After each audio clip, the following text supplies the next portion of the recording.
观看前记得开启 CC 字幕哦。嗨，大家好，我是盘子，来到了北九州之旅的最终篇，我们准备搭新干线前往熊本。除了市区的行程外，我们还安排去了阿苏。熊本最知名的熊本熊，超级可爱呆萌，但它其实是小男孩，不是熊哦。我们搭计程车放好行李后，第一站就来饭店旁的胜烈亭吃炸猪排喽。它曾经获得米其林指南推荐。他们来自鹿儿岛的六白黑豚炸猪排是最有名的。上餐前可以先抹白芝麻，再淋上酱汁，可以增添猪排的香气。因为六白黑豚炸猪排的单价比较高，所以我们就点了炸小虾和腰内肉猪排套餐，跟厚切腰内猪排套餐。餐点都会附上解腻的小菜，还有味噌汤。我觉得吃起来没有特别的惊艳，所以抱着平常心来尝试就可以了。不是，怎么会乐华夜市会在这里啦？台湾季刚好我们来的时候，台湾季在熊本举办，有小笼包、大鸡排、珍珠奶茶的摊贩，现场还有音乐表演跟文创商品等等，让日本的民众还有游客感受台湾的美食还有多元的文化。也好像是因为台积电的缘故，所以这里有很多台湾人，还有台湾的游客，走在市区就很有熟悉跟安心的感觉。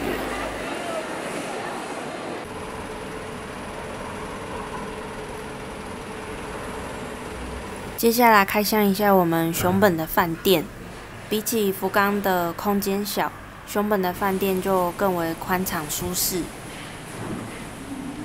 这是在大厅接待我们的熊本熊。我们到熊本的住宿喽。镜子，然后挂衣服在这里。这有个小空间是放微波的，然后它的就是洗手台在外面，然后一样有小冰箱、水壶、电视、加湿器、空气清净机。床跟这种睡衣，然后这边有个小空间是沙发，外面就是这样，整个房间就是这样子。带大家去厕所，免治马桶，还干湿分离。它在头上的花洒，但它就这间就没有浴缸，大丈夫です，只是需要地方放行李箱。好，大概是这样，拜拜。今天是草莓富翁，在 Lawson 里面看到草莓。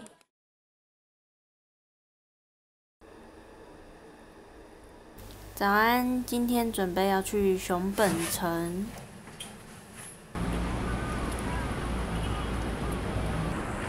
熊本城由加藤清正设计建造。1607年完工，它是以最坚固的防御层为目标打造的军事要塞。加藤清正是日本战国时代与桃山时代的武将，他是丰臣秀吉的家臣。我们买2管通行券，因为在2016年的时候发生了熊本大地震。这里都可以看到石垣大规模崩落的痕迹。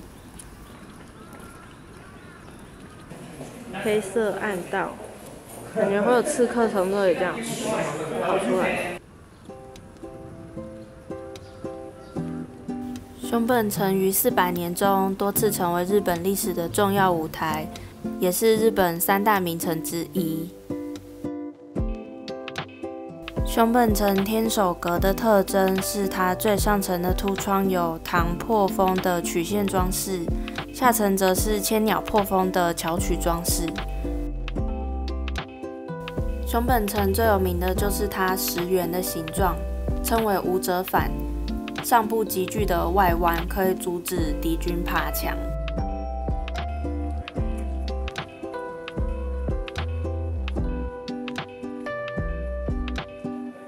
厨房设有一口地下水井，也在城内设置大量的兵粮库，可以应付长期的攻城战。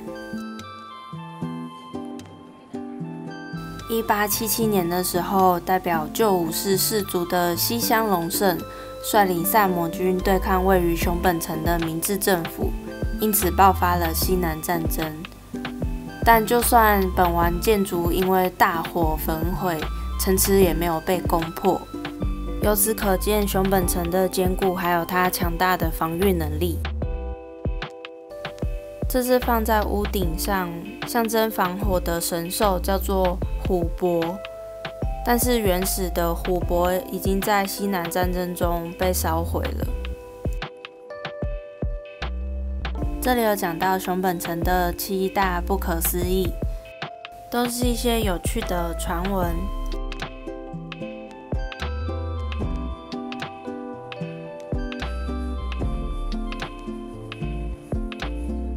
2016年的熊本大地震让熊本城受到了巨大的毁损，10圆大规模的崩落，天守阁外部也破裂了。熊本城靠着熊本市民的捐款，考究了古时的建造设计，将10圆一块一块精准的测量，然后依古法拼回去。另外还加强了抗震结构。现在建筑内部成为了现代化的6层楼展间。2021年，天守阁重建完成，并且对外公开。在展览中感受到熊本城的毁坏与重生，内心非常的感动。很期待其他的部分也整修完成，可以看到它完整的风貌。哇酷哇酷永永做是透过影片与互动体验的娱乐空间，可以用有趣的方式了解熊本城的历史。你可以选军政府，或是那个萨摩军这样，蛮适合带小朋友来玩的。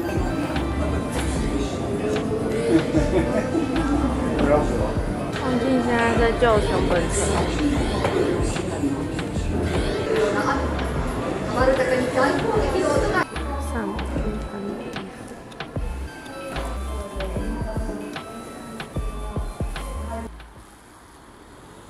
樱之马场城彩苑这边有熊本的土产伴手礼，还有美食商店等等，所以逛完熊本城跟永永座可以在这里吃饭，然后买一些欧米亚给。午餐我们选择了3间茶屋。这边有马肉料理，因为阿苏这边有很多草原，很适合养马。第一道就是一定要点的马肉刺身，他说要沾那个姜，然后跟 sauce 吃。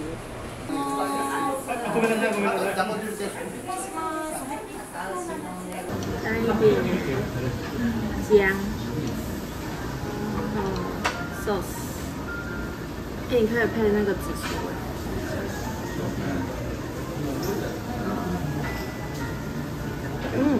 吃起来像生鱼片。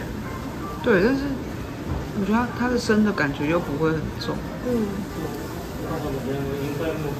吃掉了，很顺就是完全没有生的感觉。然后你要说像什么肉嘛，我觉得好像也没有什么特别像什么肉。那个陆地上的动物都有一个他们各自的味道，可是马肉好像没什么味道。有后面有一个香味出来，有一个油脂味，但是我觉得比较像海鲜鱼肉的感觉，就味道不会很重，没有那个杏醋味，好吃。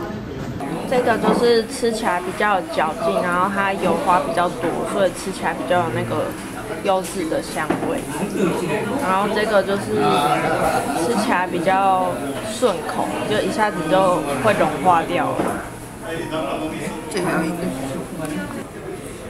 接下来是赤牛肉盖饭，赤牛肉吃起来非常的鲜美，而且不会腻。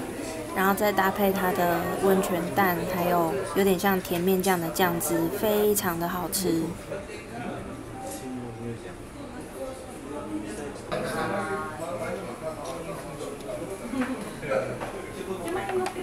就是这个加进去冻饭的酱，吃起来很像就是中式的那种甜面酱的味道，就是比较浓一点，然后有甜甜的味道。汤里面有类似这个面疙瘩、板条这种。最后非常推荐大家，如果来熊本城的话，要来吃这家三件茶屋，他们的赤牛冻跟马肉刺身都很好吃。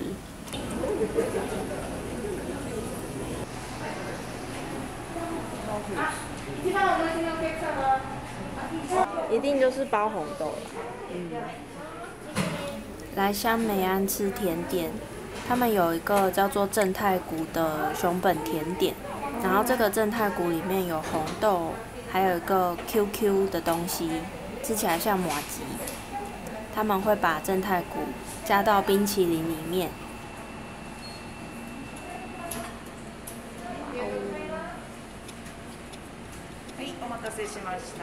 这个就是正太谷红豆冰淇淋，好吃，而且不会太甜。这样。然后比起正太谷这个山面烧就比较逊色一点。我建议大家可以购买正太谷回去给你喜欢红豆的朋友。就吃起来有点紫米的感觉，但感觉应该是没有紫米。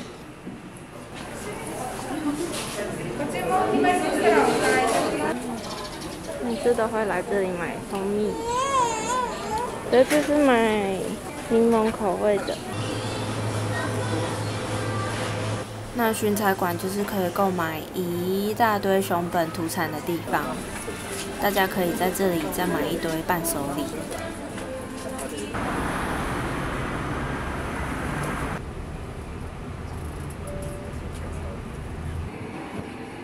接着是第一次体验搭电车。那熊本的电车主要有2种路线，一个是红色的 A 路线，一个是蓝色的 B 路线，要看好自己是哪个方向路线再上车，不然就会跟我们一样一直搭错车。他上车的时候可以刷西瓜卡就好了。另外要提醒的是，我觉得个人不建议拿行李上电车，因为电车其实蛮挤蛮小的。如果拿行李的话，建议还是搭计程车，比较不会影响到其他人。然后他们有一个网站是可以看到每个电车现在所在的位置，我觉得很方便。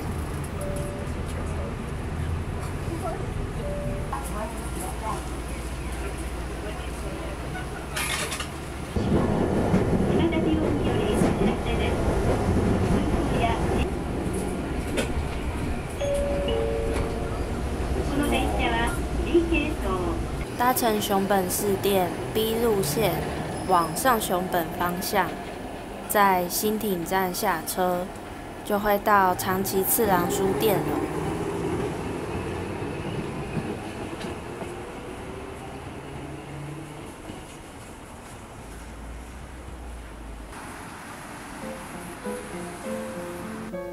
长崎次郎书店是一间充满历史感与文化氛围的老书店。书店创立于1874年，被指定为日本的有形文化财产。它的创办人长崎次郎是熊本的实业家与文化推动者。他希望建立一间能让知识普及、启发市民的书店。只可惜在2024年的时候，位于1楼的书店已经歇业了，但还是可以在2楼的吃茶店享用咖啡、轻食或是甜点。坐在窗边，一边看着来来往往的电车与行人，一边翻阅书籍，感受老书店独有的安静氛围。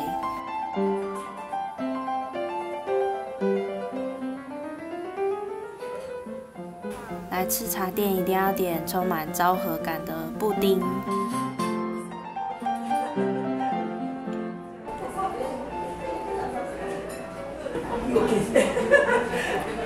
大人味的，苦苦的，然后高丽饼不是那么嫩，它比较骨台一点，比较扎实。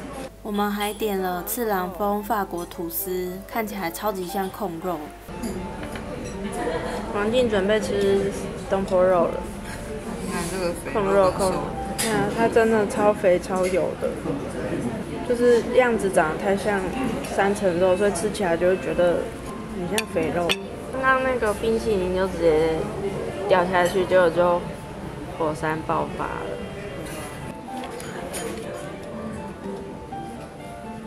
好可爱啊！我自己写错字了。哦，聪明。对啊，哇，这里有许多的日本文豪造访过，像是森欧外、村上春树，还有夏目漱石等等。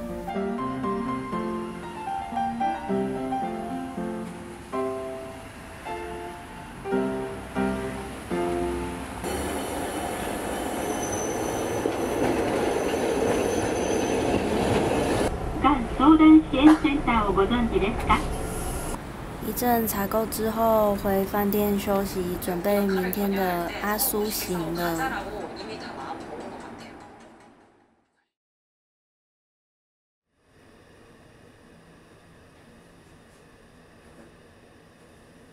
今天要去阿苏火山，希望今天可以坐直升机。哎，对，来看一下，等一下来密集追踪一下。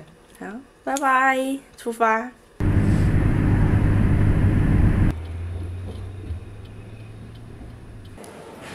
在熊本站内速速吃个早餐，就准备去搭九州横断列车去阿苏。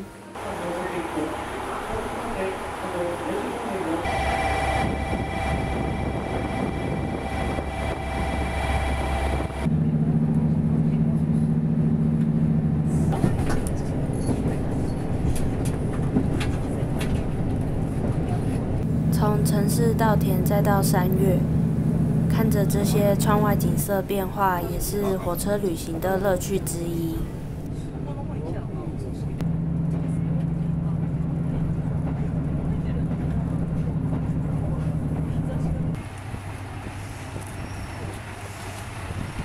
一下车后，我们就马上往出口右手边的产交巴士营业所，以第一名之资买到票。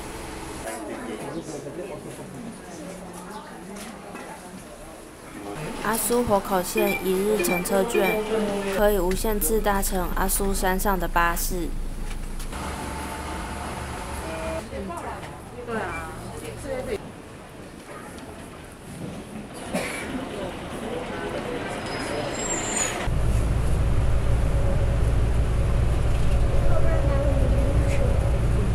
The highest mountain in Oslo. 阳明森林。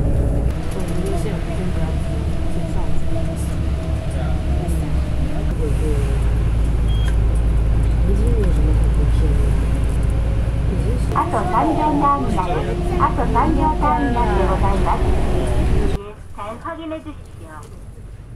在阿苏站搭乘的巴士会把我们载到阿苏山上巴士总站，再转搭阿苏火山线巴士到火山口处。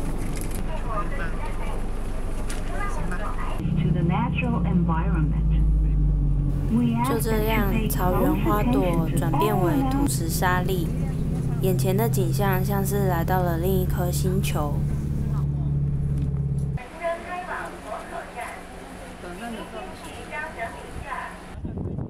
在上山前要随时看一下阿苏火山的官网，因为阿苏山是活火山，随时都有有毒火山气体跟喷发的风险，所以官网时时刻刻都会更新火山口开放与否，也有可能会随时关闭，所以小心注意一下，不然会吃闭门羹。另外要记得穿的保暖些，山上会比平地温度低上很多，携带口罩、防风防水外套。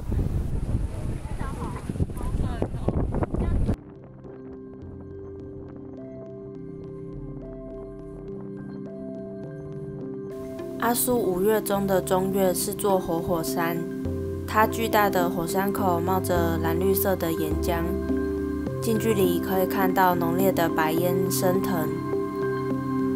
阿苏山也是熊本县别称“火之国”的由来。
如果火山爆发的话的避难所，避难里面看看。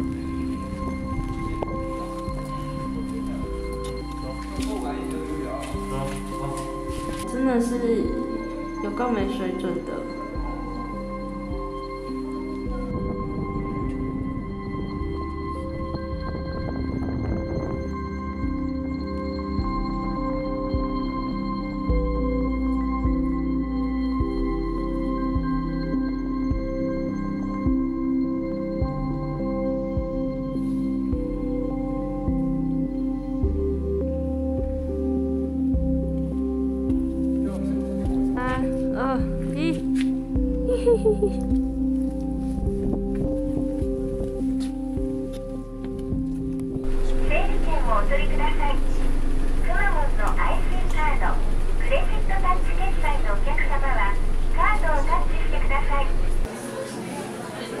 到火山灰的，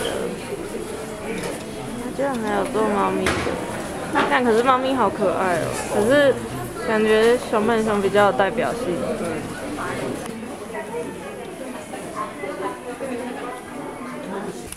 今天天气不太好，直升机的社群显示不定时开放，所以我们决定去碰碰运气。现在不知道它有没有开，我们先走去看。有看到它在飞，但不知道为什么它没有开。不太清楚状况，但是这边没有在飞。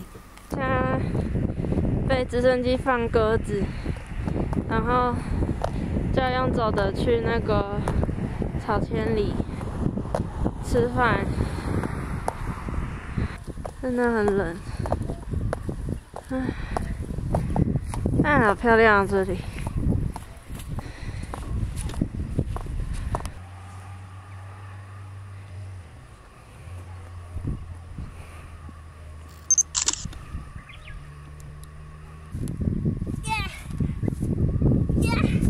好笨重，耶！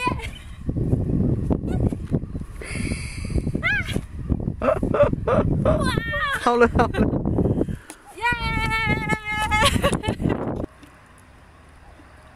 火山灰熊本熊，我们走到草千里了。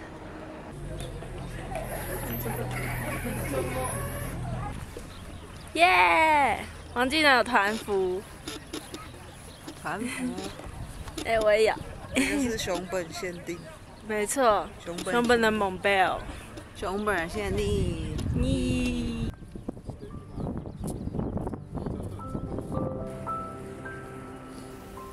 草千里是由草原、乌帽子月，还有倒映着蓝天的湖水创造出的幽静景观。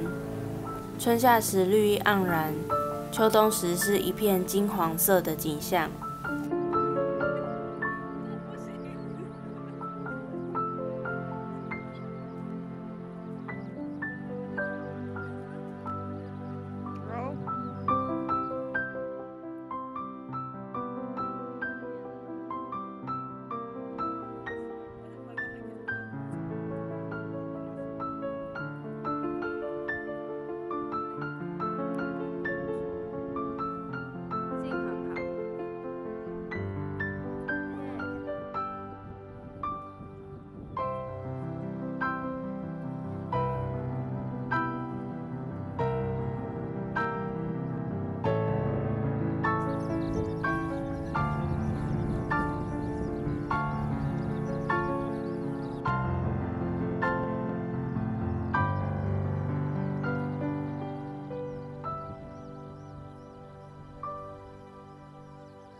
可以在草千里骑着马欣赏草原风光。但刚好我们去那天马儿放假，在山坡边休息。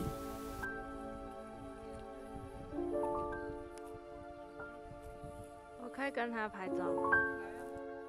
走近在一旁静静地观察他们，也让我内心很感动。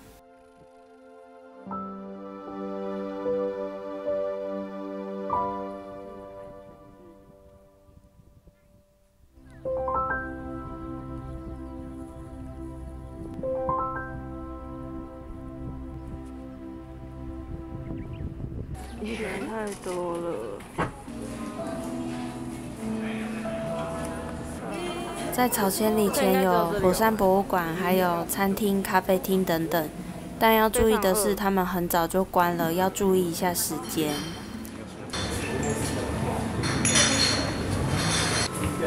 随便吃一吃，快赶不上车了。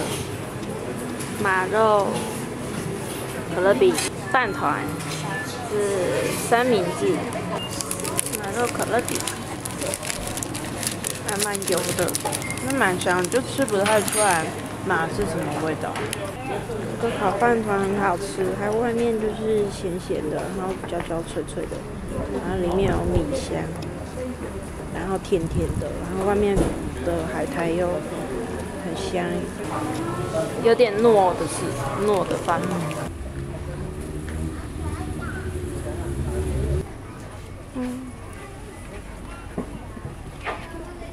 有什么特别的吗？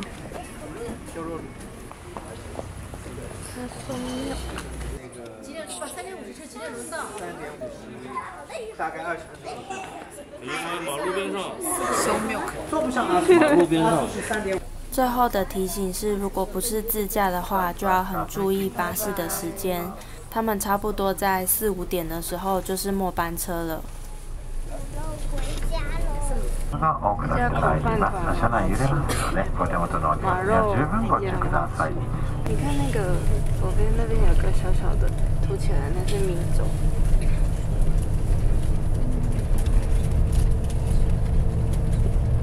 借我指一下。哦，你看。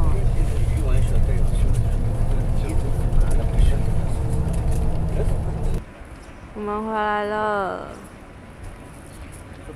要等1个小时才有车。在阿苏站前面有骗人部的雕像，可以合照。我们家也算是海贼王的忠实粉丝。这里居然有小庞与詹姆士的剧场，好怀念哦。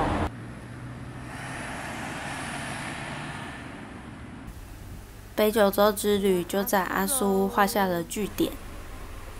阿苏让我想到很久以前喜欢的迪士尼动画《幻想曲2000》中的火鸟。也许在我们联想到火山时，总是破坏跟毁灭性的，但也正是火山带来的肥沃土壤还有特殊的地形，让阿苏充满生机还有活力。期待下次在草原金黄时能再度来拜访。